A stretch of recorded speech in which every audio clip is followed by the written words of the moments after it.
min qalbin la yakhsha wa min tu'ain la yusma wa min nafsin la tashba wa min ilmin la yanfa. Allahumma inni a'udzubika min haulil arba.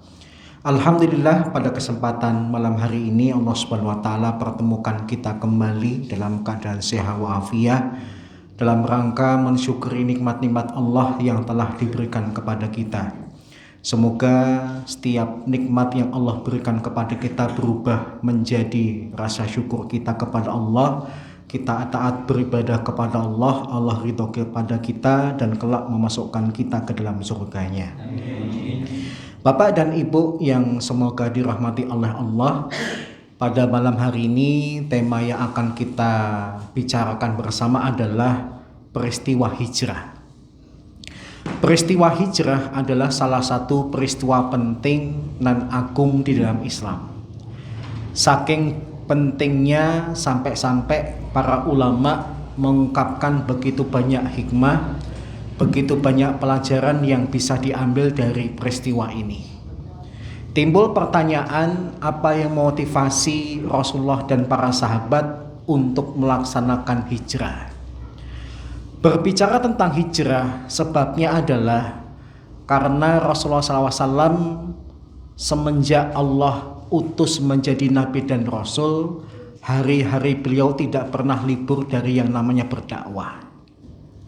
Salah satu konsekuensi dari dakwah yang terus-menerus itu, beliau mendapatkan pertentangan dari sebagian besar orang Quraisy.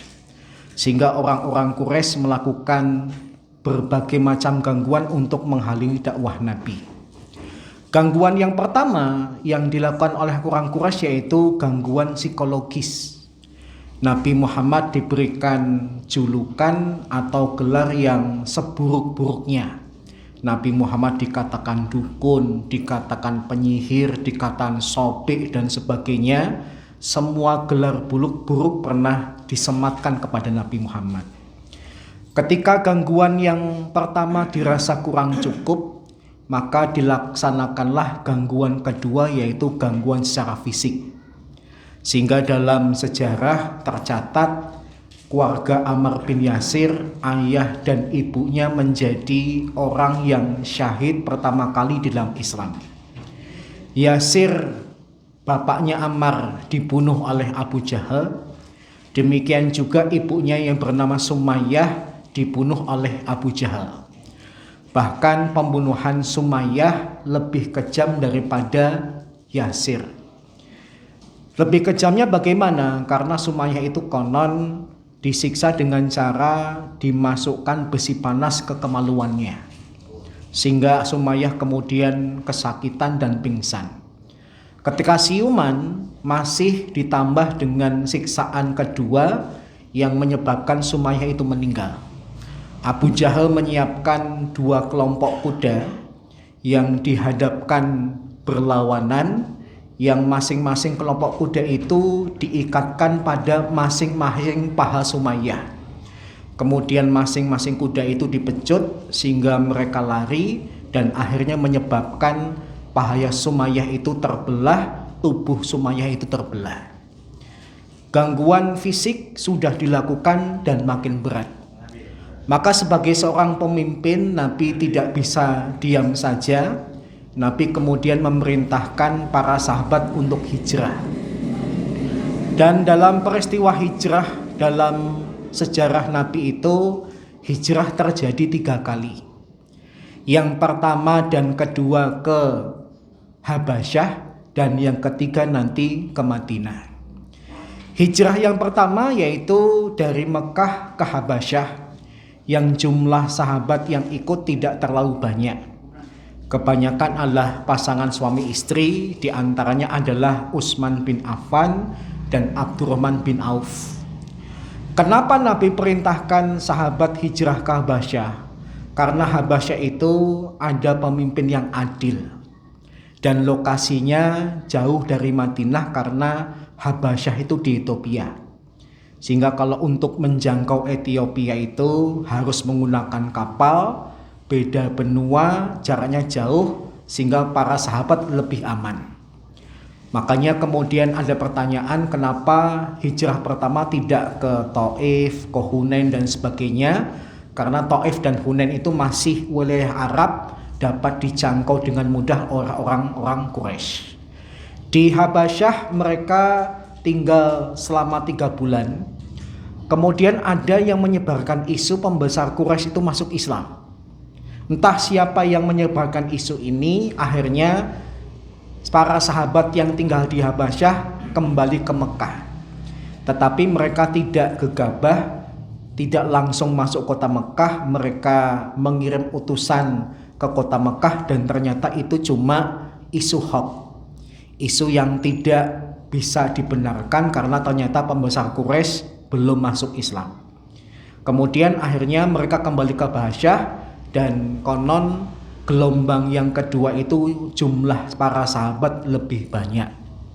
Ada sekitar 70-an sahabat berserta istri dan anak-anak mereka yang kemudian nyusul hijrah ke Habasyah.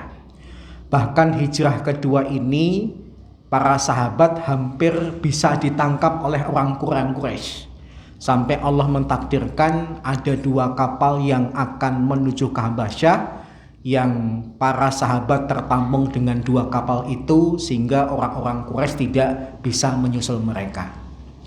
Nah, peristiwa yang ketiga adalah peristiwa yang disebut hijrah yang paling agung, hijrahnya Rasulullah dari Mekah ke Madinah.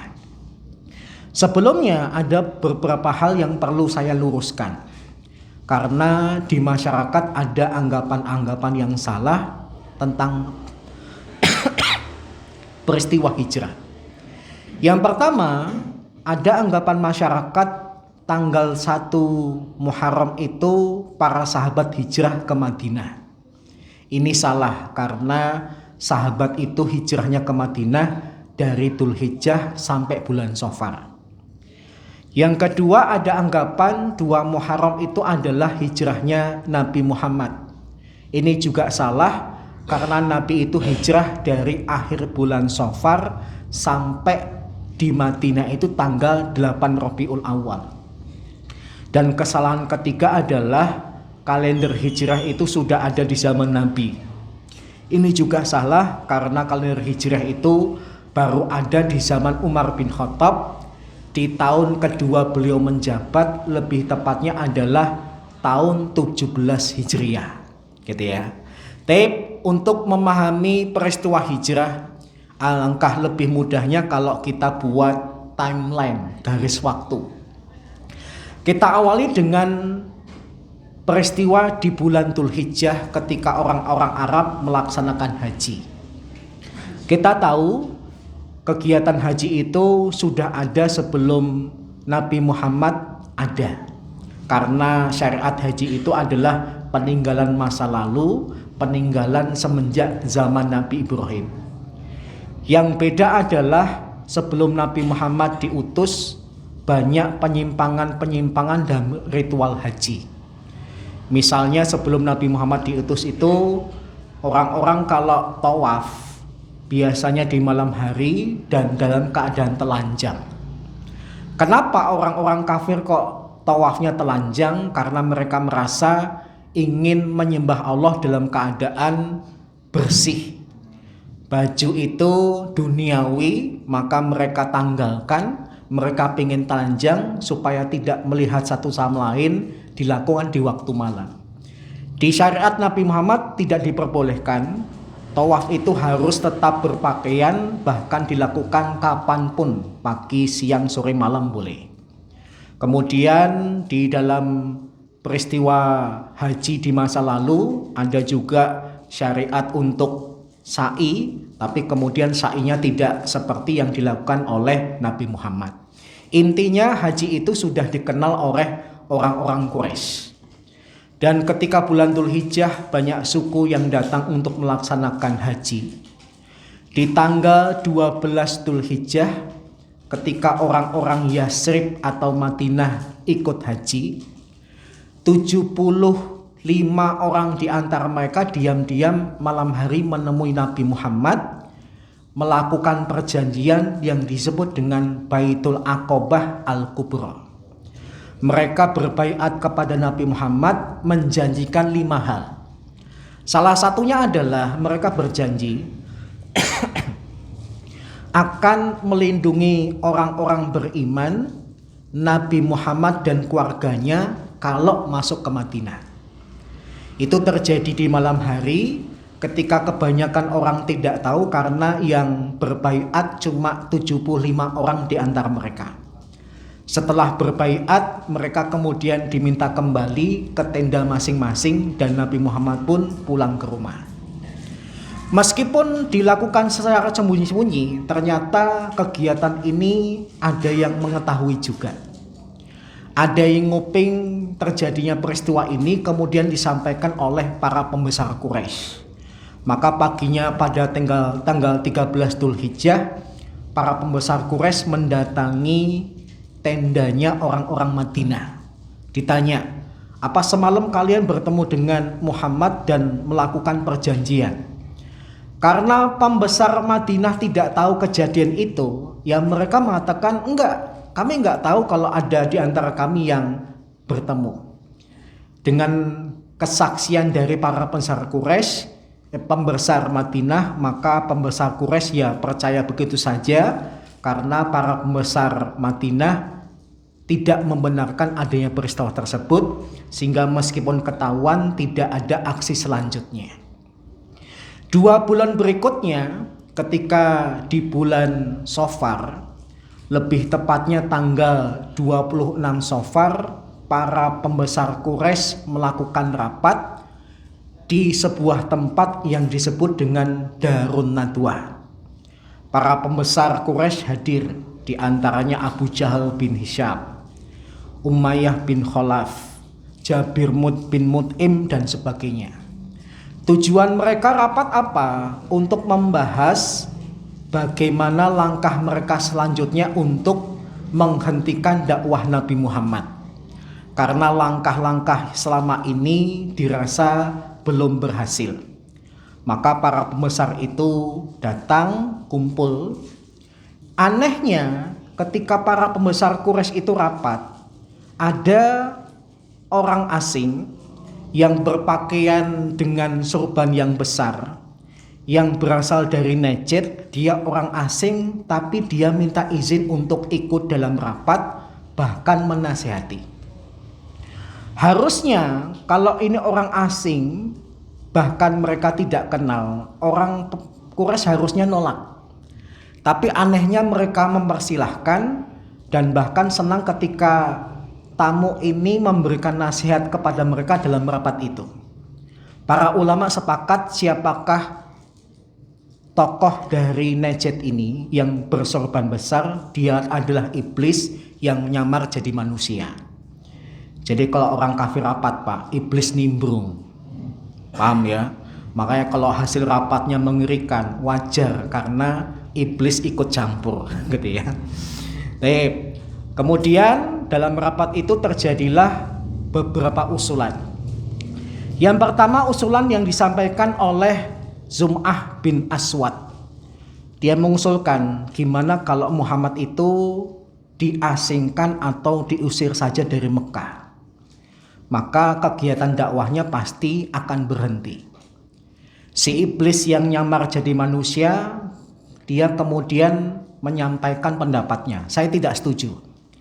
Kalau Muhammad diusir dari Mekah, maka dia akan menggalang kekuatan di luar kota Mekah. Kita tidak bisa mengontrolnya, tidak bisa melihatnya.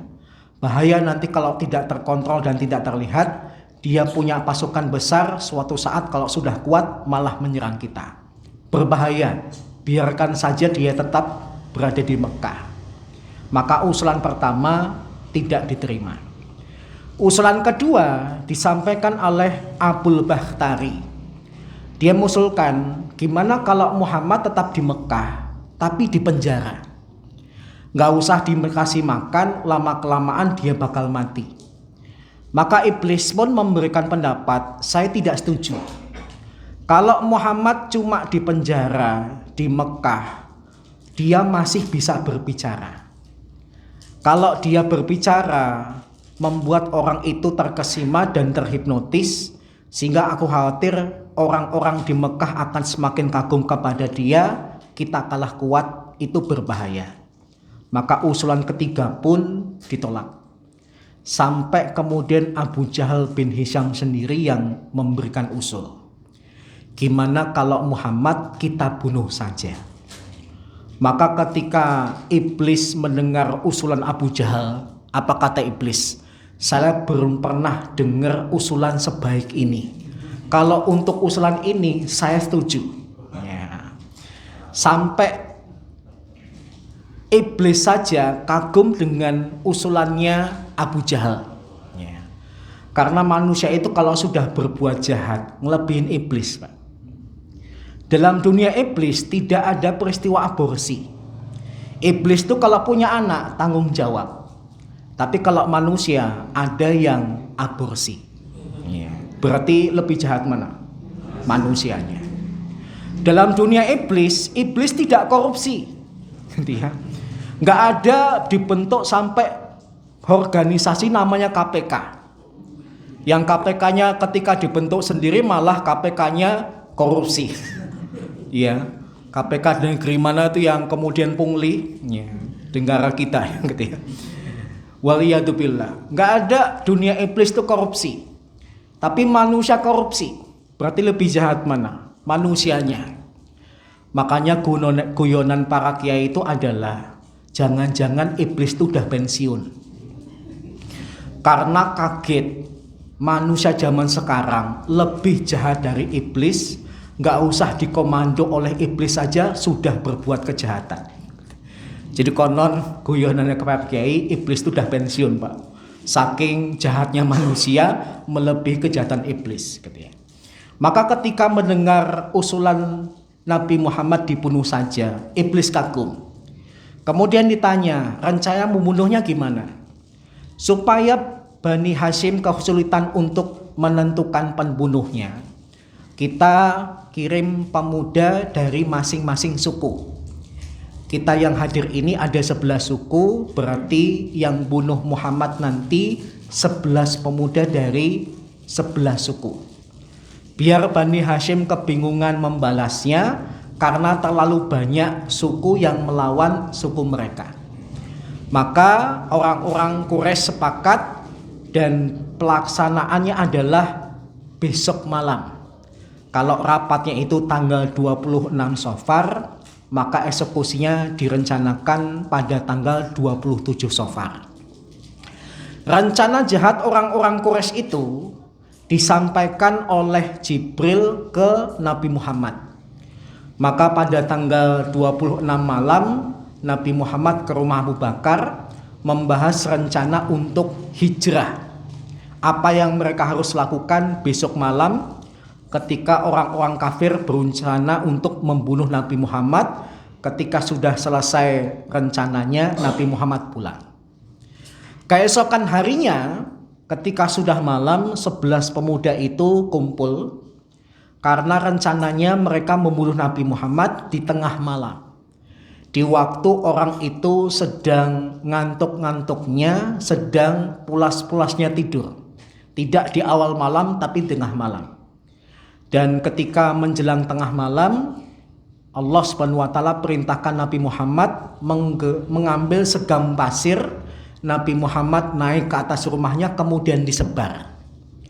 Kalau dalam versi kitab-kitab sejarah, sebaran pasir itu hanya membuat Nabi Muhammad tidak bisa dilihat.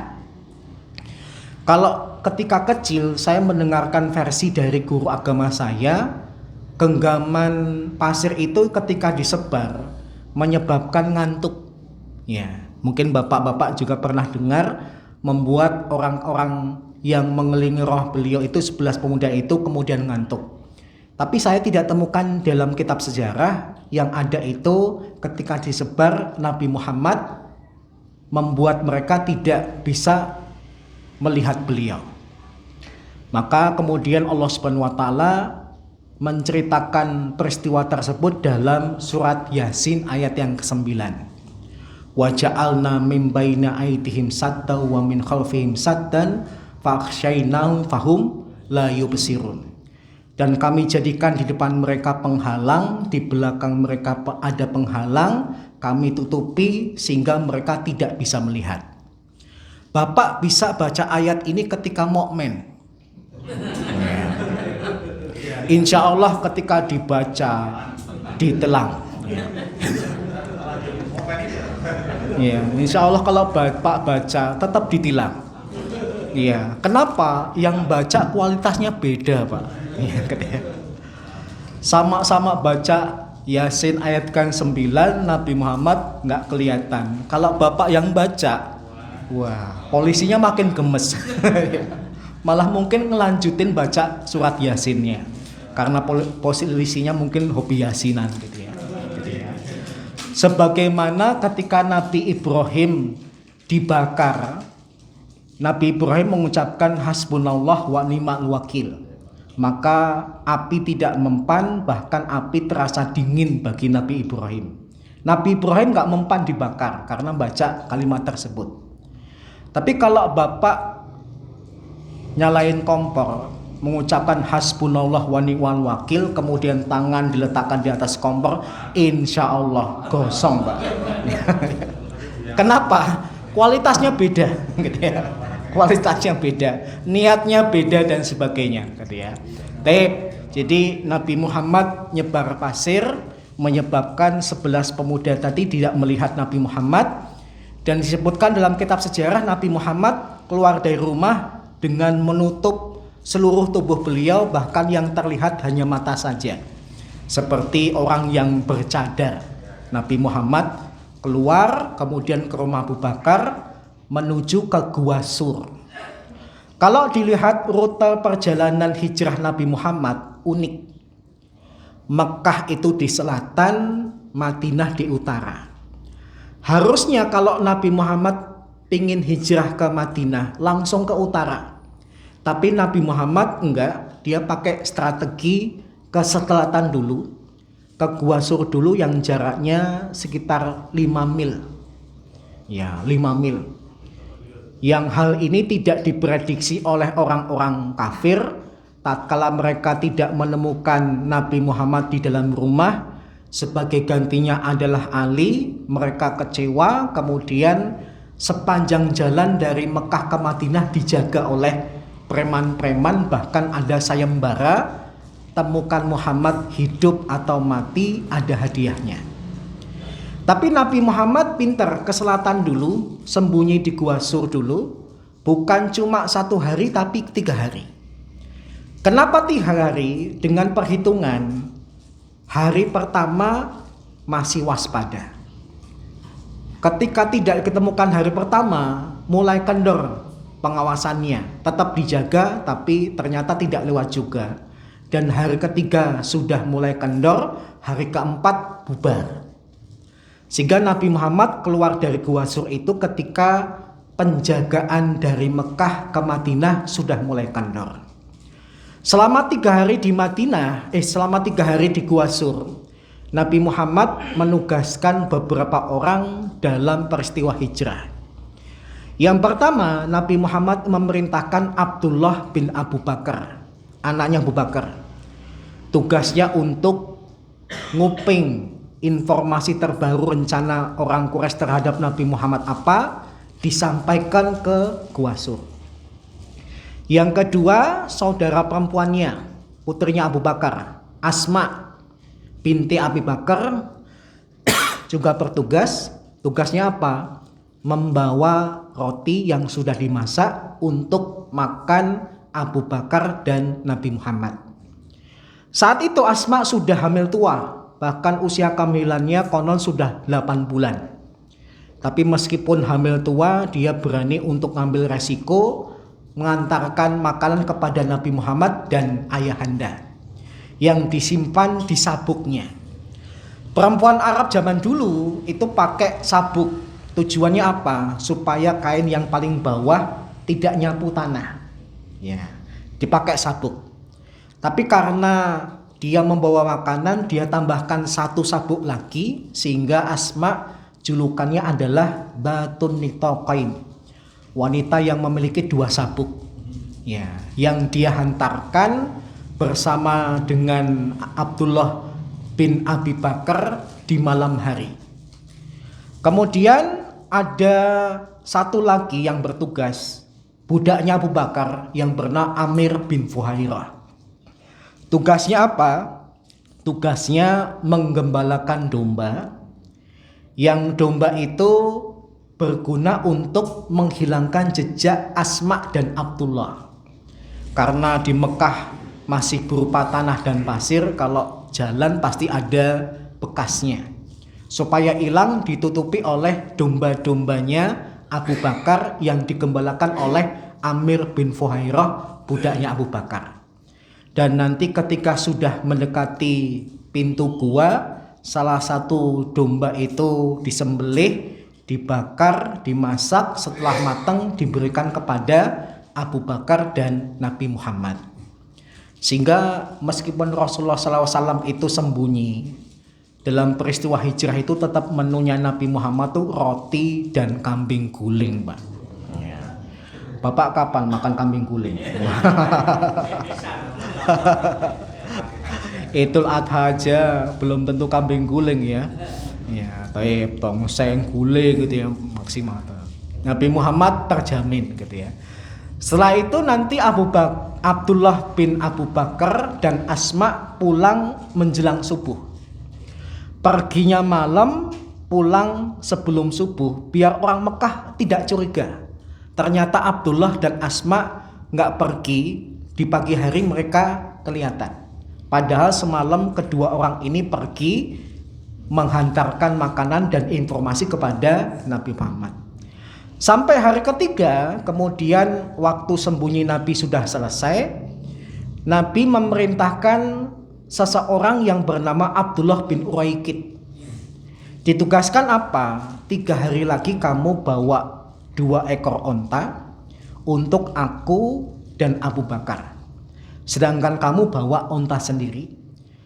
Dan antarkan kami ke Madinah melalui rute yang tidak pernah dilalui oleh manusia. Jadi Abdullah bin Uraikid itu bukan cuma menghantarkan onta, tapi juga menjadi penunjuk jalan. Sekali lagi rutenya unik. Nabi Muhammad ke selatan dulu, baru kemudian ke utara. Kalau kita ngelihat peta yang dibuat oleh para ulama tentang hijrahnya Nabi itu, Nabi Muhammad sempat ke arah Yaman. Kemudian ke utaranya lewat jalur yang mendekati pantai. Karena Mekah dan Madinah itu di tengah. Logikanya kalau lewat pantai justru semakin jauh. Tapi kalau semakin jauh itu adalah jaminan keselamatan, kenapa tidak? Maka Nabi mengambil resiko, memang lebih jauh tapi lebih aman melewati jalur pantai. Kemudian akhirnya Nabi Muhammad melakukan perjalanan setelah keluar dari Gua Sur. Di perjalanan itu hampir Nabi Muhammad itu ditangkap oleh 2 orang yang mereka menginginkan hadiah sayembara. Yang pertama kisahnya ma'ruf, yaitu Suraqah bin Malik. Dia adalah orang Quraisy yang tergiur dengan hadiahnya. Dia hampir saja bisa menangkap dan membunuh Nabi Muhammad, tapi atas kekuasaan Allah setiap kali kudanya mendekati Nabi Muhammad, Allah tenggelamkan kakinya kudanya itu ke dalam bumi, sehingga sekali masuk ke dalam bumi gagal. Dia angkat kudanya kemudian dikejar lagi, ditenggelamkan lagi, sampai kemudian Suraqah sadar orang ini bukan manusia biasa. Orang ini benar-benar utusan Allah, sampai Allah saja melindungi orang ini dengan cara seperti itu. Dia akhirnya beriman. Laki-laki kedua yang hampir berhasil menangkap Nabi Muhammad itu Abu Buraidah. Tetapi kisahnya tidak seperti Suraqah. Kalau Suraqah hampir bisa membunuh, tapi Abu Buraidah ketika ketemu dengan Nabi dialog. Dari hasil dialog itu dia kagum, kemudian menyatakan beriman. Sehingga Abu Buraidah dan komplotannya justru ikut menghantarkan Nabi untuk sampai ke Madinah. Kemudian Abu Bakar melewati sebuah kampung yang kenal dengan Abu Bakar, tapi tidak kenal dengan Nabi Muhammad. Kemudian penduduk kampung itu tanya kepada Abu Bakar, siapakah yang bersamamu? Abu Bakar kemudian memikirkan jawaban yang menyelamatkan dia dan Nabi Muhammad. Abu Bakar menjawab, huwal hadi. Dia adalah pemberi atau penunjuk jalanku. Secara bahasa, orang ketika Abu Bakar mengungkapkan dia adalah penunjuk jalanku, memahaminya adalah penunjuk jalan dalam perjalanan. Karena mungkin tidak tahu jalan, dia yang nunjukin. Tapi maksud dari Abu Bakar, dia adalah penunjuk jalan keselamatan di dunia dan di akhirat. Dia adalah Nabi, gitu ya. Jadi dalam bahasa Arab ini namanya tauriyah. Mengucapkan kalimat yang dipahami sederhana oleh lawan bicara, tapi ada maksud tersendiri oleh yang ngomong. Seperti ketika Imam Syafi'i dipaksa untuk mengatakan Al-Quran itu makhluk. Beliau kemudian mengatakan Zabur, Taurat, Injil, Al-Quran semuanya adalah makhluk. Maka khalifahnya menyangka Imam Syafi'i meyakini seluruh kitab itu adalah makhluk. Padahal Imam Syafi'i itu maksudnya jari-jari saya ini ketika ngomong Zabur, Taurat, Injil, Al-Quran semuanya adalah makhluk. Yang dimaksud makhluk adalah jari-jarinya. Paham ya? Ngomongnya apa, dipahami apa, padahal punya maksud tersendiri. Itu maknanya tauriyah. Sebagaimana nanti Abu Bakar ketemu dengan sekelompok orang lagi tanya, kalian berdua dari mana? Kemudian Abu Bakar mengatakan, nahnu minal ma'. Kami berasal dari ma'. Ma' itu kan artinya air. Ya. Bagi yang diajak bicara, mereka memahaminya ada sebuah kampung namanya Ma'. Oh, berarti dari kampung Ma'. Tapi maksud dari Abu Bakar adalah kami ini berasal dari air, maksudnya sperma bapak-bapak kami. Paham ya? Itu kalau orang cerdas itu ngomongnya gitu, Pak. Ya. Dia memahami apa padahal dia punya maksud tersendiri. Seperti Imam Syafi'i tadi, Al-Quran, Taurat, Zabur, Injil, Al-Quran semuanya adalah makhluk. Makhluk itu maksudnya jari-jarinya, bukan kitab-kitabnya, katanya. Katanya. Sampai kemudian Nabi Muhammad tiba di wilayah kampungnya Bani Salim bin Auf. Selama 4 hari Nabi Muhammad tinggal di situ dari tanggal 8 Rabiul Awal. 4 hari tinggal di situ, kemudian hari kelima Nabi Muhammad bikin masjid yang dikenal sekarang dengan nama Masjid Quba. Disitulah Nabi Muhammad melaksanakan sholat Jumat pertama kali. Jadi sholat Jumat pertama kali bukan di Masjid Nabawi, tapi di Masjid Quba. Setelah itu kemudian Nabi Muhammad melanjutkan perjalanan lagi, karena dari Quba sampai ke Masjid Nabawi itu tidak terlalu jauh. Kemudian sampai di Madinah yang sekarang menjadi lokasi Masjid Nabawi itu, Nabi Muhammad disambut oleh ratusan orang yang masing-masing orang itu memanggil Nabi Muhammad untuk mampir ke rumahnya.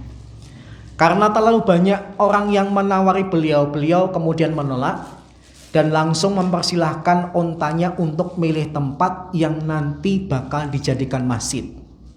Kemudian onta beliau yang bernama Al-Qaswah memilih sebuah tanah yang konon miliknya Bani Najjar. Maka dipilih tempat itu untuk didirikan masjid. Nabi kemudian tanya berapa harganya. Ketika sudah sepakat harganya dibeli oleh Nabi, sembari menunggu Masjid Nabawi selesai, Nabi Muhammad nginep di rumah tanah tersebut, di rumahnya Abu Ayyub Al-Ansari. Karena Nabi Muhammad nginep di rumah Abu Ayyub Al-Ansari, Abu Ayyub Al-Ansari dalam menghormati Nabi Muhammad dipersilahkan untuk tidur di atas. Karena nggak enak kalau tuan rumahnya tidurnya di atas, sedangkan orang yang beliau hormati tidurnya di bawah, beliau dipersilahkan di atas, kemudian Abu Ayyub yang punya rumah tidurnya di bawah.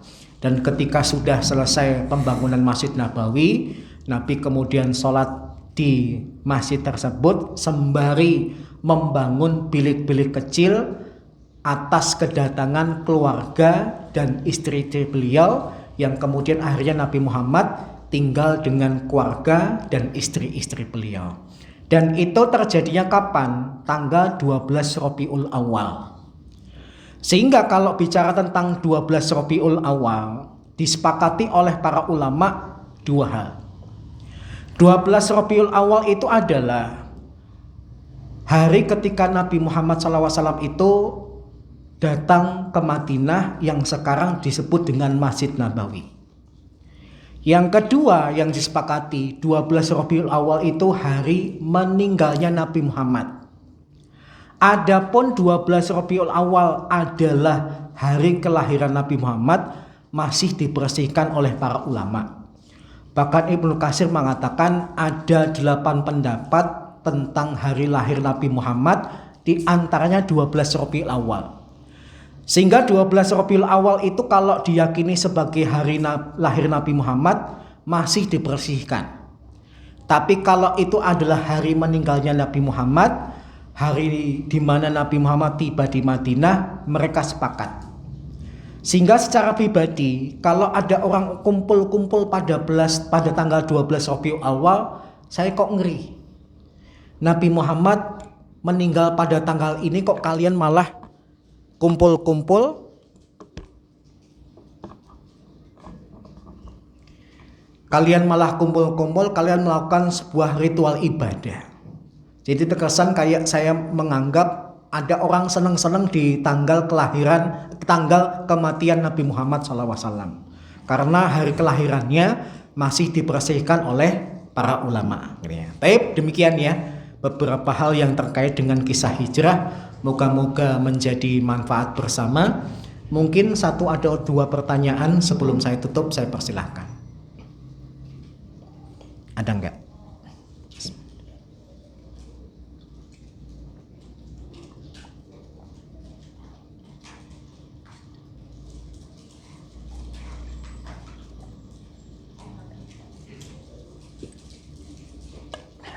Kalau tidak ada, alhamdulillah.